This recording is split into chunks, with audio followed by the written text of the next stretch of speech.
भगवान श्री कृष्ण गीता में अपने शिष्य अर्जुन से कहते, तुम्हारे और मेरे अनेकों जन्म हो चुके हैं, उसे मैं जानता हूँ, पर तुम उससे अनजान हो। सद्गुरु एक व्यक्ति नहीं होती, वो तो एक जागरूक शक्ति होती है।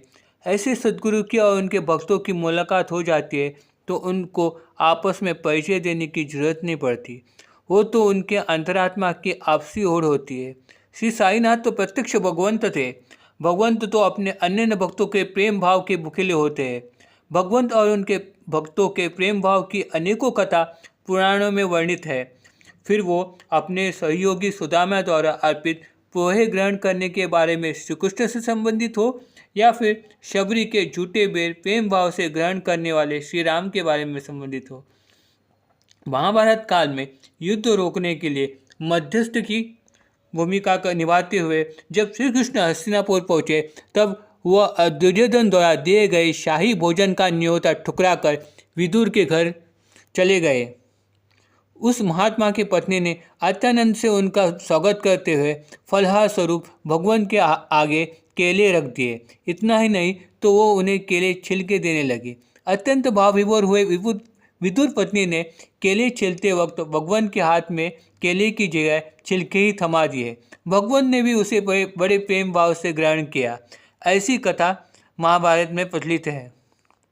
भगवान ने गीता में खुद ही कहा है कि ओ पार्थ, मेरे भक्त अन्य भाव से मुझे पत्ते, फूल, फल या सिर्फ जल अर्पित करता है, उसे मैं बड़े प्रेम भाव से ग्रहण करता हूँ। तो ऐसी होती है भगवंत और भक्तों की आंतरिक ओर की कथा। श्री बाबा को भी अपने भक्तों की और उनके भक्तों को साई की ऐसी ही आंतरिक ओर थी। प्रथम शिरडी गांव के लोग बाबा को पागल फकीर समझते थे। उनका फकीर जैसा भेष, गांव में भिक्षा मांगना और उनके हिंदू या यौन, इस बारे में लोगों में समृद्धता। इस वजह से उनके ईश्वरीय तत्व की ज्ञान बहुत थोड़े लोगों को थी। उसमें से एक थी श्री माँ बायजाबाई। वो सर्व टोकरी में माध्यान्ह का भोजन लेकर जंगल में, खेत और खलियान में घूमकर बाबा को ढूंढ लेती थी और वो खाना बड़े प्यार से बाबा को परोसती थी। बाजाबाई बाबा के दर्शन करने जब उनके पास आती थी तब वो उनकी तरफ इस ममता भरे भाव से देखती थी कि मानो कि राह भटके हुए गांव के बछड़े को उसकी माँ मिल गई हो। उससे उस माँ का मातृत्व भाव उमड़ के आता था और उनके हद की वात्सल्य रूपी प्रेम भाव न जागृत हो जाती थी। मानो कि यशोदा माँ के नज़रों से ओझल हुआ कान्हा बहुत समय के बाद पुनः दृष्टिपथ में आ गया हो। ब्रह्मानंद न समाये मन, प्रभु जब तेरे दर्शन में पाओ, ऐसी अवस्था बायजा माँ की हो जाती थी।